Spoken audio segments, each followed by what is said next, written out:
Everyone, I'm excited for you to watch this new episode with Global Brand and Marketing Officer at Marriott International and the Bonvoy brand, Tina Edmundson. Please forgive me in advance. The video quality is terrible. Logistics, we had to do this Zoom thing, and the picture quality isn't what I'm used to. I'm sure we'll get another chance with Tina to go out on location, but while you watch this, think about the quality of the content because it is a masterclass for any of you building your brand out there or wondering how to launch a new product or differentiate. It's amazing. One of the things I really took away from this interview is I don't think I really considered how much I value travel and feeling like I belong when I travel after talking with Tina. Certainly the pandemic has changed everything for me and really, I guess, heightened my awareness of all this. Do you feel the same way as I do? The distance from family, separation from friends and colleagues has really kind of made me feel isolated at times. I've basically been on lockdown for the past almost 2 years now. For me, travel has really opened my mind to new people, new places, new cultures, new way of doing things, new food. I mean, everything. It's just opened my eyes to what's possible. It's educated me. I've learned about how other people live, had a newfound respect for philosophies or religion or culture or languages, and it's just travel is, I mean, it's like, a whole education wrapped up into one trip sometimes. And one of the things I try to do now, and especially after hearing Tina's advice, is I want to travel to places where my people are, or, what aligns with my brand. Sometimes the social aspects of travel can be really subtle, but I think can't be underestimated. To be around people that you can bond with or heal with or connect with or create new friendships is really amazing. And this idea of being around your people, like people like us do stuff like this, reminds me of this old TV show from the 80s. And the lyrics hit differently now, especially after the pandemic. Maybe you recognize it. Making your way in the world today takes everything you've got. Taking a break from all your worries sure would help a lot. Wouldn't you like to get away? Sometimes you want to go where everyone knows your name, and they're always glad you came. You want to be where you can see our troubles are all the same. You want to be where everyone knows your name. Now let's get into it. Cheers.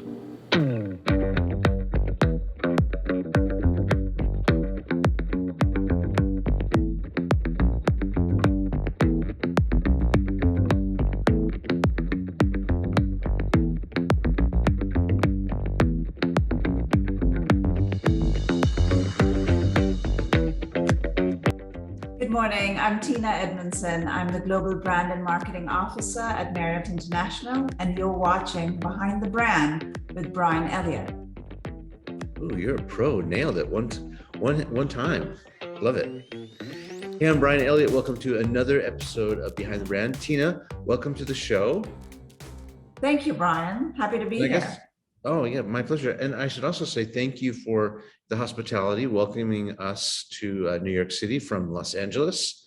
I usually ask my guests, how did you get this job? It's a long story. How long do you have? As much time as you've got. Here we are, with time on our hands. We're ready to roll. Lay it on me. So I have actually spent my entire career in hospitality, Brian. I joined ITT Sheraton actually right out of school. So right when I graduated college, joined the industry, and I've been in it, for almost 30 years. So how I got this job is I pivoted from hotel operations about 15 years ago, and got into the brand and marketing space. And I did that at Starwood Hotels for many, many years. And then joined Marriott Hotels well before the acquisition of Starwood, actually. So it was a little bit of a coming home for me when the merger between Starwood and Marriott happened in 2016. Because I had worked in both companies, and sort of one thing led to another. I had joined Marriott actually just on one brand, on Renaissance, the one that you're sitting at today. And over time added to my portfolio. And then with the acquisition, took over the support of all 30 brands. And then more recently, about 2 years ago, also added marketing, global portfolio marketing to my portfolio. And so now I run, again, the 30 brands, brand marketing, as well as portfolio marketing for Marriott Bonvoy. Well, you are the exact person we want to talk to. And I mean, this show is called Behind the Brand.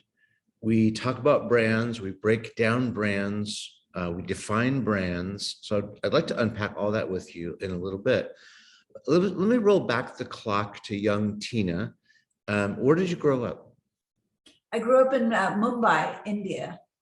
Okay, and were you thinking hospitality right out of the gate, or were you thinking maybe law degree or medicine, or what were you thinking about? Brian, I always marvel at kids who know what they want to do when they're, I don't know, 18. Mm-hmm. I will be honest with you and tell you that I did not know what I wanted to do. I do come from a travel family, though. So my parents actually met each other on an airline. So they both worked for the airline. And so we traveled a lot when we were kids. And so travel's sort of in my blood, if you will. So I knew I wanted to do something in the travel space. But I'd be lying if I said I had sort of set my goals and, this is what I was going to do. Kind of fell into it, but it just felt right. Yeah. And did you try other things? Did you have another path at first? Like, I'll share what I did. I was 15 years old. I started working my first job at a pizza place. But actually, I cherish all those early memories, whether it was making pizzas or graduating and going on to being a waiter, or, I even washed dishes at times, early on. And I worked in a ski shop. I did all these little, sort of part-time job things as a teenager, saving money for college. And I look back on that now, and it was so helpful, to interact with the general public, especially, when you're making food service, or being a waiter or a waitress, I think is so valuable, because you get this interaction with the general public that you don't normally have. I worked retail too. I worked with Ralph Lauren in retail stores, and that was hugely beneficial to see, like wholesale products, again, being marked up for retail, like 60 to 70% markup. And then again, selling clothing to people, all of that was super beneficial. So I often think it's, preparation to what I'm doing now in many ways. Did you have any of that? I had some of that. So I started off thinking that I was going to be a doctor, and that's a little bit of a left turn, but changed my mind sort of over time. I ended up getting an undergraduate degree in finance. And so then I thought I was going to go into finance and business and that sort of thing. I thought, running my own business would be something that I'd want to do. My mom runs beauty salons. And so, being my own boss was sort of important to me at the time. And it's very much sort of cultural and entrepreneurial spirit, from where I come from. So spent some time with that, and with my undergrad, actually, even when I got to the US for graduate school, I was the teaching assistant for the finance professor, and started my journey really at the Four Seasons hotel as in the audit department. So had a bit of a different flavor to hospitality, if you will, but then found this whole new, to your point of, interacting with people, whether it's in, food service at the front desk, and found that just much more enjoyable. And so, here I am. Yeah. Let's dive into brand. So a couple of years back, I did sort of what is now kind of an iconic video with brand marketing, the godfather of, brand marketing, one of them at least, or the godfather of modern marketing, Seth Godin. I've also talked to Marty Neumeier, who's written countless books on brand, has done work with Apple and Hewlett Packard and many big Kodak iconic brands. And Seth was a little critical. Okay, so I'll run the clip right here. People like us do stuff Right. like this. So let's talk about the difference between a logo and a brand, right? Because companies spend way too much time on their logo. Just like people on YouTube spend way too much time on their hair. I'm told they spend way too much time on their hair. If Nike opened a hotel, I think we would be able to guess pretty accurately what it would be like. If Hyatt came out with sneakers, we'd have no clue. Because Hyatt doesn't have a brand. They have a logo. If I swapped the signs on a hotel at that price point, you couldn't tell. If you were at a Marriott, if you were at a Hilton, if you were at a Hyatt, the hallway, the room, I don't know, where am I? No brand. So what it means to have a brand is you've made a promise to people. They have expectations. It's a shorthand. What should I expect the next time?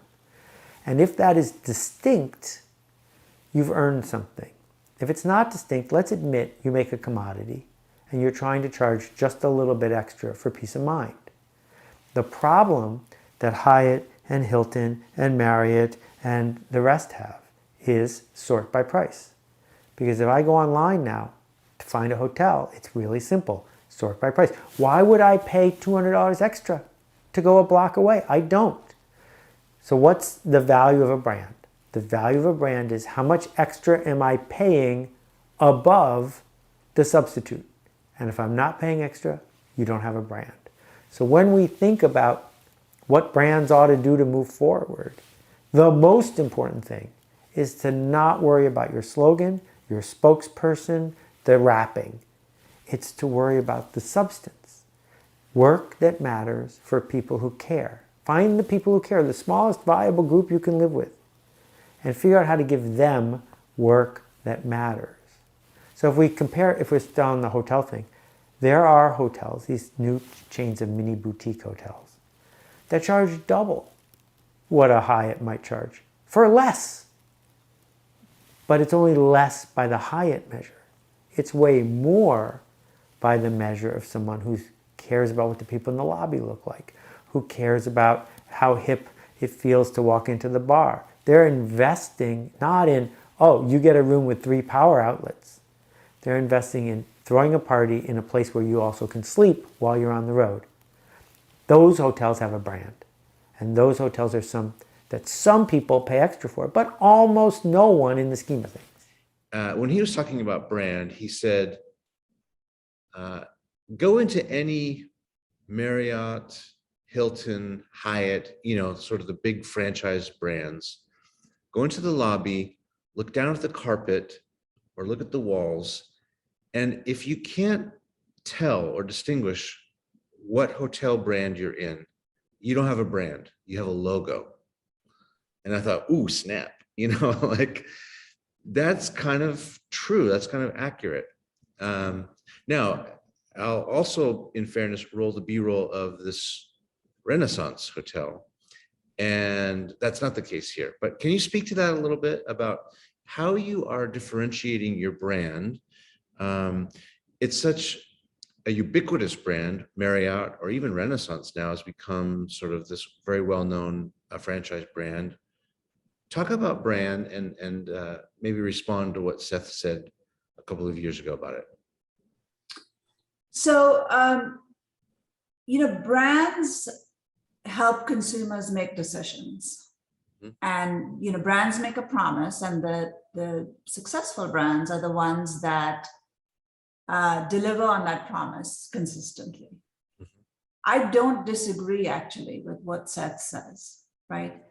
But, and so you should be able to, in fact, I use some version of what he says with my team, where I say, if you walk in and you didn't look at the logo, could you tell from the feel, from the sensory elements, can you tell what brand you're in? Right. And that really tells you whether you have a strong brand or not. Right. I would offer, Brian, that each brand plays a different role in the portfolio. And so there are brands that bring prestige to Marriott Bonvoy, right? Primarily are luxury brands, if you will. I would argue that you could walk into an Edition or a W today, not look at the logo, and you would know where you are. Yeah, and I agree with that. So I'll chime in, and I would say you almost kind of know from not the look, but it's the vibe. You feel it. It's the music. It's the lighting. It's the smell. Yeah, it's the scent. Kind of feel like you walked into a party at the W or a nightclub. It's got that kind of like, it's almost a rhythm to it. Like my head is starting to bob a little bit, like I'm thinking about W.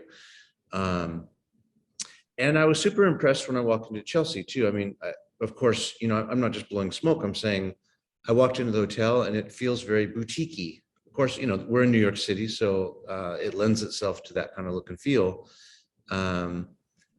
But it's also got a kind of a cool, unique vibe. So yeah, continue on that. Oh, the other thing that Seth said is, he said, if Nike built a hotel, you would sort of be able to imagine what that could look like or smell like or feel like, because they've done a lot of legwork to lay the groundwork and foundation for that brand. So you can sort of imagine what a Nike hotel can look and feel like. So keep going on this, because I like where you're going. Talk about the purpose of the different brands, and you have 30 under your stewardship. Right. So just speaking more about sort of the role of the brand, the role that the brand plays in the portfolio sort of defines, what that experience is going to be. Yeah. And what Seth is talking about, really, when he talks about, one of the larger brands being more ubiquitous or being more of a mass appeal, we do have brands that are purposefully much more appealing to a wider swath of the audience. When you have that, and this is true not just at Marriott, but across many of the large scale brands, you can't design it is much harder to produce a design that is very specific and that still has mass appeal. And that's where you get a little bit of the blur, where you're like, wait, where am I? So I would offer you that. I would also say that there are brands, and this is not, by talking about the luxury brands, I'm not saying that design is not important in other tiers. It absolutely is important. So I would offer you Moxie as an example. Is again a very specific target. And I would challenge that if you walked into the Moxie Times Square and didn't know where you were, you would absolutely know that you were in a Moxie if you recognize that brand. And there are, similarly, there are many of our brands that, again, I would argue that, that Seth is wrong in that you can actually identify the brand just walking in. And yet there are others that you cannot. The hotel that you're in today, Brian, the Renaissance, the brand positioning is about discovery. It is about discovery of the locale and of the neighborhood. And so when you're in that hotel in Chelsea, you see markers, or you see a nod really to the locale. And the hotel the design is really inviting you to explore.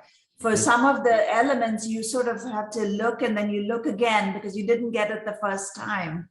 And that is prevalent in all of the renovated Renaissance hotels. And we have guests that really love that. It's a nice alternative to a large big chain hotel. And yet, Renaissance is pretty widely distributed. We have almost 180 or something like that hotels globally today. Yeah. So in your defense, I'm agreeing with you. Of course, I can see Seth's point, and I think he does have a good point, as we've discussed, but I think he probably didn't take into consideration all the purposeful branding that you've done. I can just think of an example. So I'm from LA, and sometimes, I'll go snowboarding in Utah or Colorado, and we take a road trip. And if I'm getting really tired and I didn't plan on stopping, but I need to make unexpected stayover, I know that I can count on a Marriott Courtyard, right? Like, not some sketchy hotel somewhere else, but it's like, all right, if I could just Google and find a Marriott Courtyard, I know what I'm going to get, and I get the same thing every single time. I can count on it. It's not luxurious, it's not glamorous, it's not hip. There's no like cool music. I'm not walking into a nightclub, but like, I have a little kitchen. I know the bed's going to be clean, the room's going to be nice. You sort of already know what to expect, and so that is actually a part of the brand, at least in my experience, right? You kind of know what you're going to get. 200%. And we do that deliberately. Again, there are 1,288 Courtyard hotels. Yeah. And we want, and the promise is that you're going to have an excellent sleep, right? Because the mattresses are fantastic, the linens, et cetera. It's everything that you want to make your trip successful. Yeah. The people are going to be friendly, and you're going to get your Bonvoy points, and you should stay there. Yeah. Yeah. Or if you go to a, bachelor party at the W, you know what you're going to get there too. So, yeah, that's excellent. So the other thing that stood out to me is sort of the design. I have so many questions about branding. Let's talk about the Renaissance, because that's where I'm here. That's where I'm at right now. I walked into the elevator. Well, first I walked into the lobby, and there's all like these doorknobs and handles that are sort of ornate and decorating the lobby on the walls. And I thought, oh, that's quirky, fun, different. And then I walked into the elevator, and the wall of the elevator is made up of leather belts. So like, older, worn leather belts that have been, designed, also super funky. And even the artwork in this room, there's, to this side of me, this blue thing is this giant peacock feather. It must be from floor to ceiling 25 feet. I mean, it's ginormous. In the room here, there's another giant picture. I mean, so the art is very purposeful, quirky, interesting. How do you come up with that? Do you decide that as a brand team? Talk me through some of your process. So we don't decide that as a brand team, Brian. What we do is provide what we call our design foundations. So we've taken the positioning. So we talked about, again, we'll just reference Renaissance.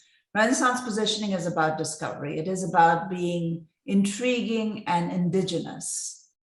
And so we've translated the positioning into what is a design strategy or design foundation.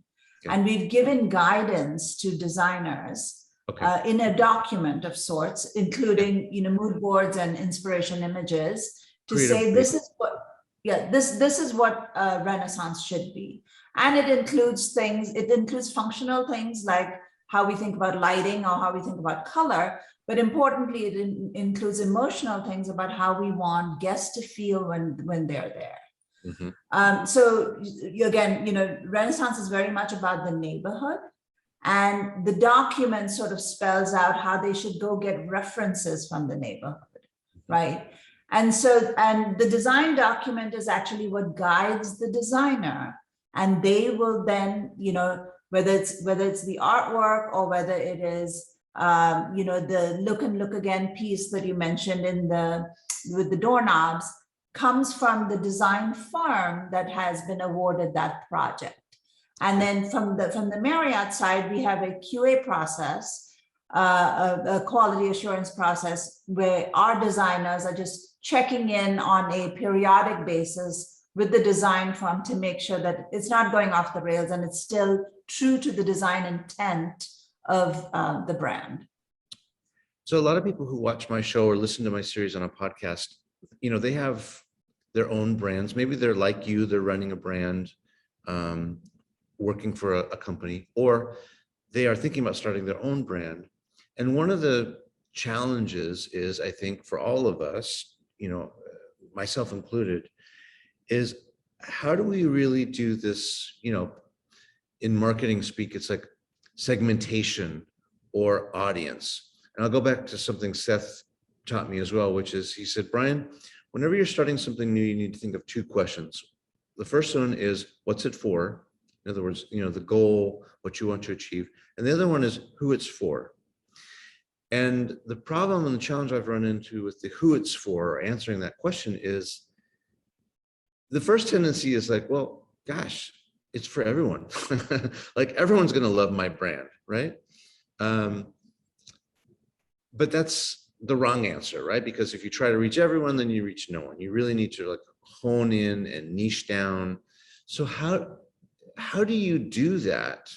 How do you decide who it's for? What's the process? Walk us through that from your point of view. So it's not a simple answer, Brian, and we do engage consultants to help us with this sort of thing. But I'll tell you from a process standpoint, we sort of look at the traveling audience, right? We look at demographic, but more importantly, we look at psychographic. Mm-hmm. And we say, okay, if this is the universe of the traveling public, and this is how we break down demographically and psychographically, then how do we stack our brands sort of against those?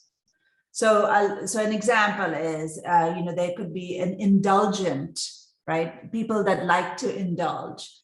Demographic is good to refer to, but we really design to psychographic. So I'll say the young of heart, people who are of that, enjoy that sort of thing.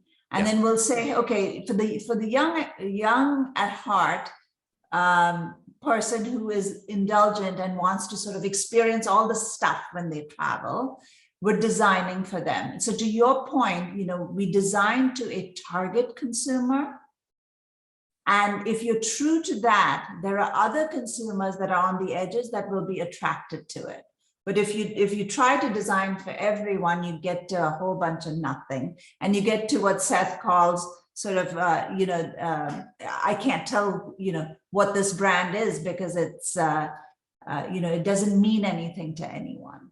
Yeah, there's a bit of a halo effect, right? Like someone who's my age, I can still stay at a Moxie and enjoy it because if I'm feeling whatever that hotel is trying to exude, I can still feel it despite my age, right? So are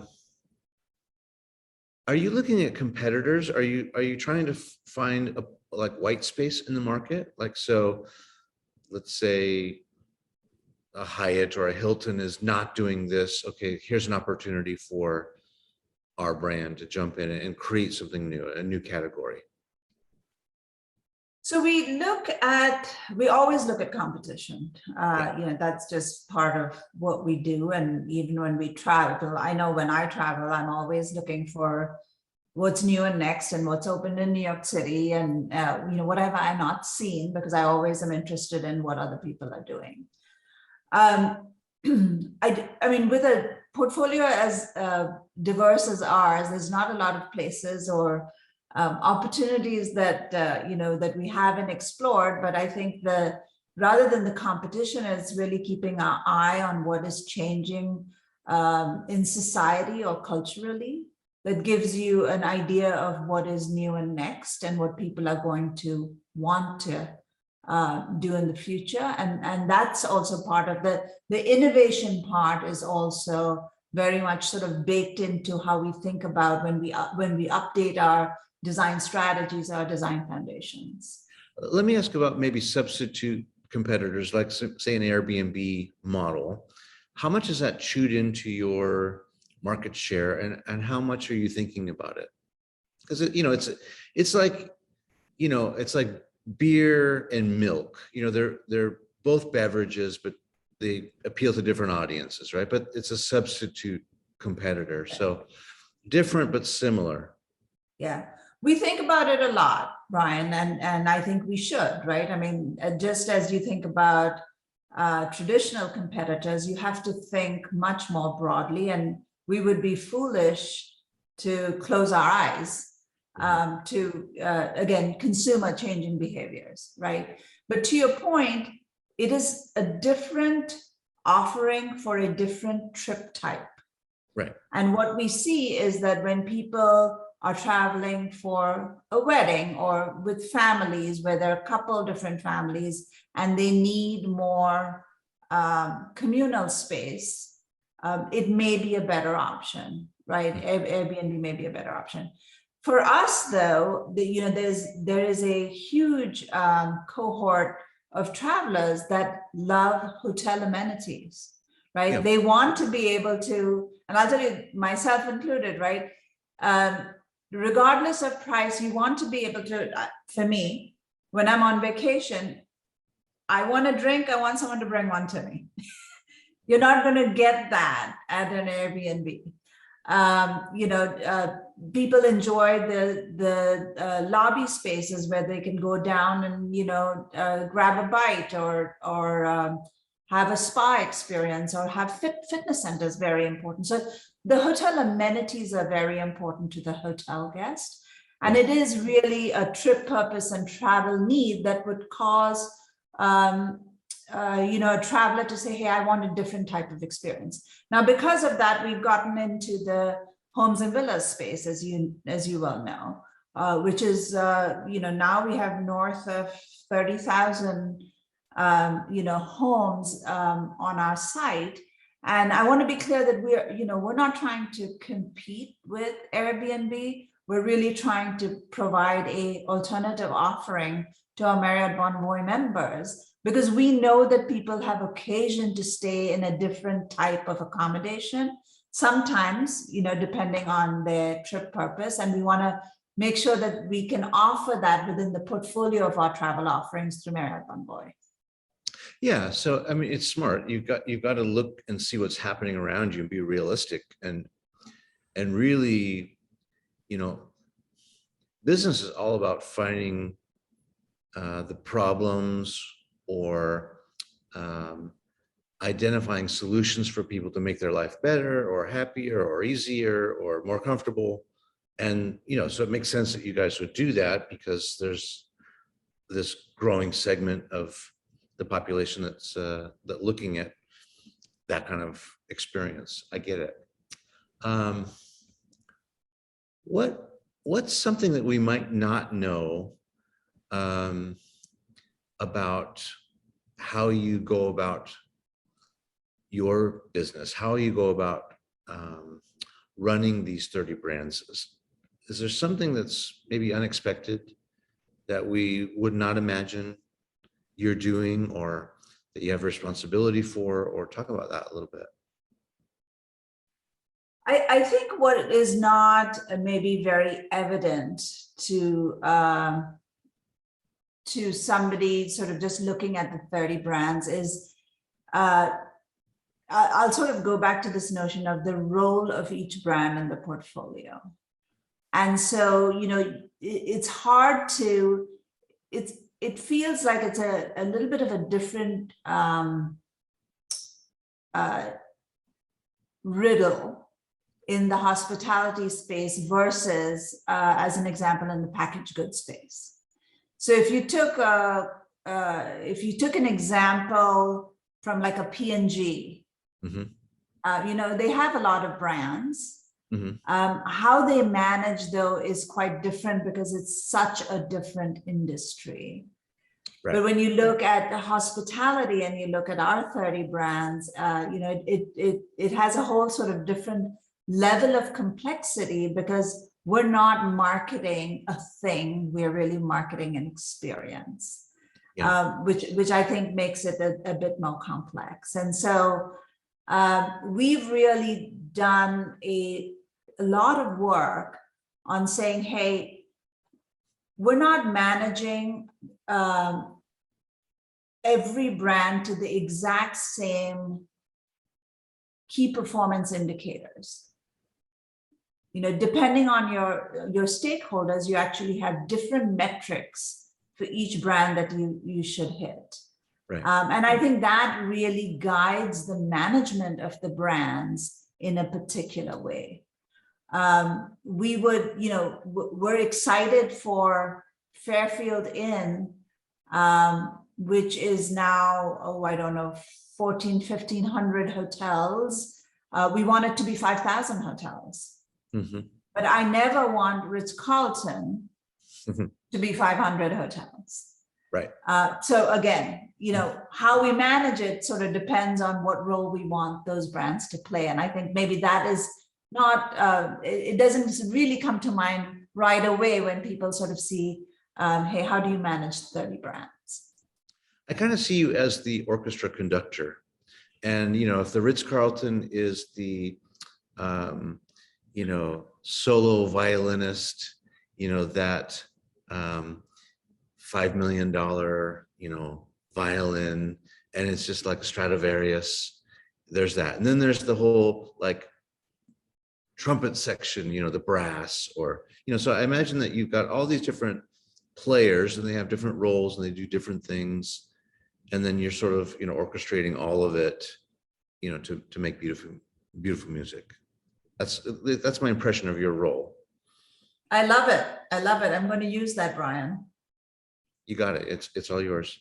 The other thing that's curious to me, maybe you can help clarify, is, and I didn't know this, so correct me if I'm wrong, that basically each hotel is obviously managed by you and your team, but also they're independently run and managed. So like the Renaissance here in New York is going to be different than the Renaissance in Los Angeles or LA, even though they have continuity between brand, they understand, they have marching orders, I'm sure, and they have goals, but they're also, unique to that particular city, right?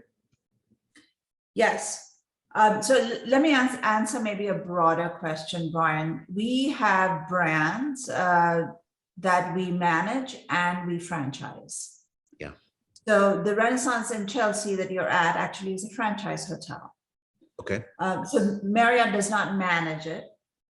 We provide, standards and guardrails and, expectation documents and a brand standards audit process, by which we make sure that the customer experience, that we're meeting customer experiences, right? Yeah, and there's that parameters. Exactly. The hotel should be living up to the brand promise, if you will. Yeah. Then there are hotels that we manage. So in New York, an example would be the Edition New York. We manage that. Those employees are Marriott associates. Got it. Ideally, a guest should not be able to tell the difference when they walk into manage or franchise hotel. They should just feel like, hey, this hotel feels like a Westin, and it shouldn't really matter, right? Because it's pulling through on all of the brand promise elements. So yes, from a physical design perspective, we have guidelines. From a service and programming perspective, we also have guidelines that go across every hotel in every city and country. Yeah, that was it's interesting to me how that all works. It's very dynamic. Let's go maybe round third base coming home. I wanted to maybe unpack how you do your psychographics and how you identify who you're trying to reach. Because I imagine if you have 30 brands today, maybe a decade from now, you might have 50 brands. I mean, who knows, right? Like you continue to niche down and find different opportunities to serve people in hospitality. But so, yeah, what advice, I guess, can you give to someone, who's starting a business and trying to really niche down, what are some of the things, what's the exercise? What are some of the things that you can do to help identify who your audience is? And I'll maybe just clarify that a little bit, which is sometimes I felt like I've had the right product and service, and what I've been making is great, 10 out of 10, but I've been talking to the wrong people. And so they haven't either appreciated it or paid attention as much. And it's not like it's been a lack of quality or, greatness. I've just been literally talking to the wrong audience. What advice can you give to other brand marketers or people starting a business to get that right?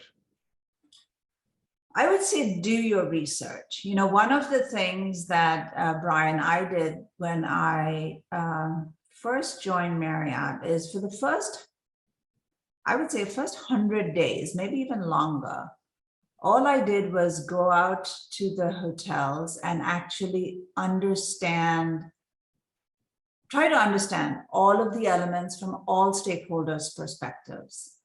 So I wanted to see physically what the hotels look like.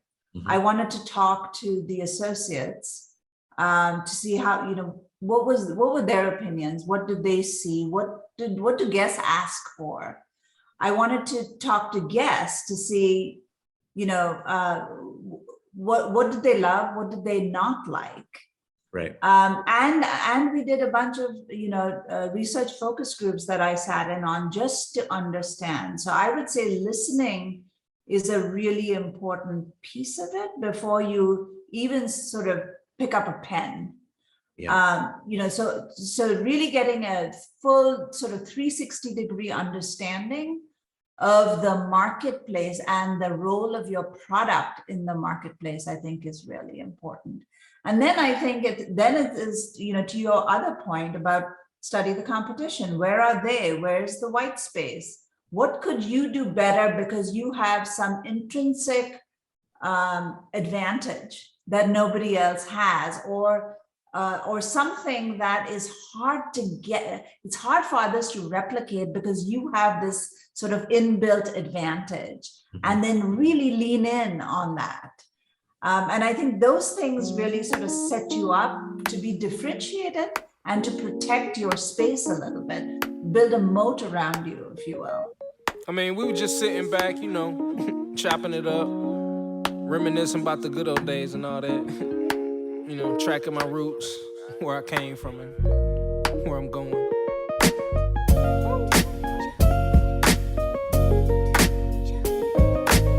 But like I say, man, always said it. It's not about the destination.